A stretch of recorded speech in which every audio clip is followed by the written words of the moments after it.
Good morning, everybody. Welcome back to another installment of Scout Selections here for Sunday, July 26th. We're getting into today's play of the day. Quick recap of what happened yesterday.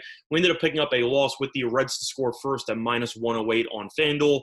Bit unfortunate. Line ended up jumping to minus 114 on FanDuel. It was available at roughly minus 120 something on DraftKings. It was available at even minus 130 or higher offshore. And unfortunately, I said the issue that you have with taking the home team to score first is naturally avoiding a score in the top of the first, which didn't exactly work out as C.J. Cron had an RBI double with 2 outs before the Reds, of course, scored in the bottom of the first. So a bit unfortunate there, but it is what it is. And one thing about baseball, as I said before, a lot of potential bad beats, a lot of bumps in the road. The main thing is to just try to stay focused, try not to get discouraged, and look to bounce back the following day, which is what we are going to try to do today. Now, looking at baseball, we're going to be going into another play of the day. But before we do that, quick announcement.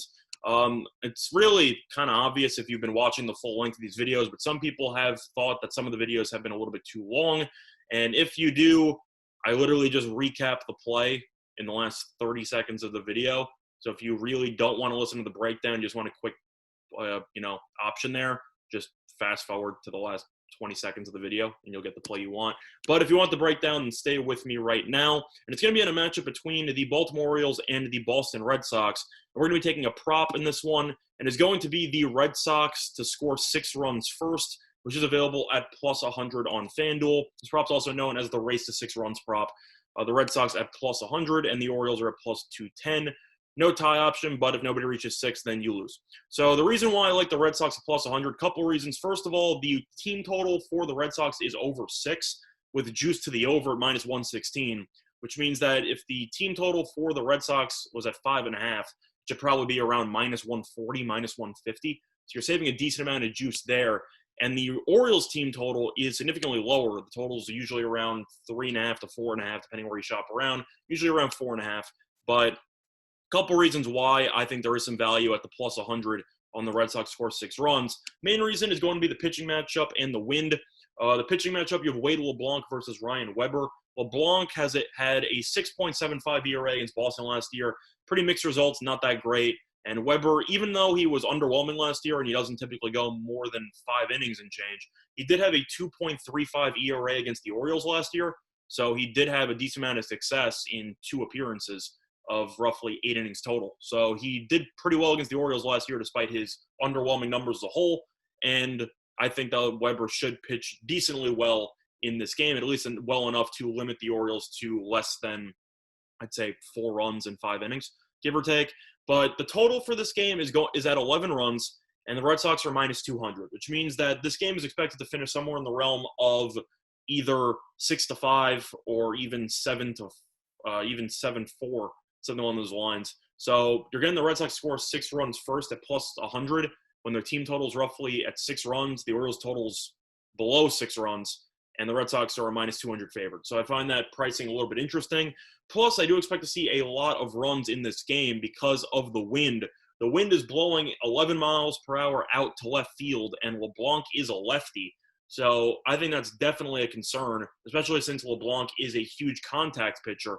LeBlanc isn't the type of guy who has very much he doesn't really strike a lot of people out.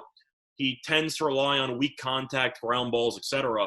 But when you're pitching to a righty-heavy lineup in Boston with 11-mile-per-hour winds and a green monster in left, I don't think that's a recipe for success when you're not really going to get many swings and misses by a lot of these talented hitters that Boston has.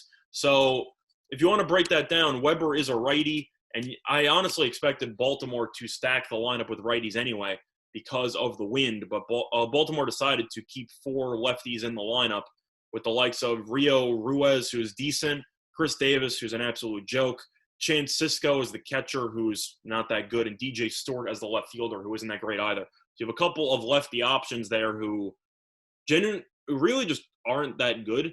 And Boston, of course, since they're facing a lefty pitcher, stack the lineup with righties. They have 6 righties in the lineup. You have Peraza, JD Martinez, who's batting .545 against LeBlanc in his career. So if you're a daily fantasy player, I'd probably look into taking JD Martinez.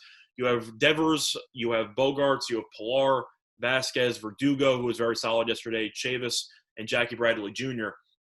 Plus, Baltimore's bullpen, even if LeBlanc does struggle, which I expect him to do, if he gives up 3 runs in 5 innings and you're a little bit concerned, Baltimore's bullpen is still one of the worst units in all of baseball. So even if LeBlanc, especially considering the fact it's his first start of the season, might be on a pitch count, Baltimore's bullpen could easily make a bad situation worse. And Boston's righty hitters should have a field day today with the wind, etc. So for that reason, the play of the day for Sunday, July 26th, are going to be on the Red Sox to score 6 runs first, which is available at plus 100 on FanDuel. That's going to be the installment of Scott's Selections here for Sunday, July 26th. And good luck to all of you and your respective bets today. Bye, everyone.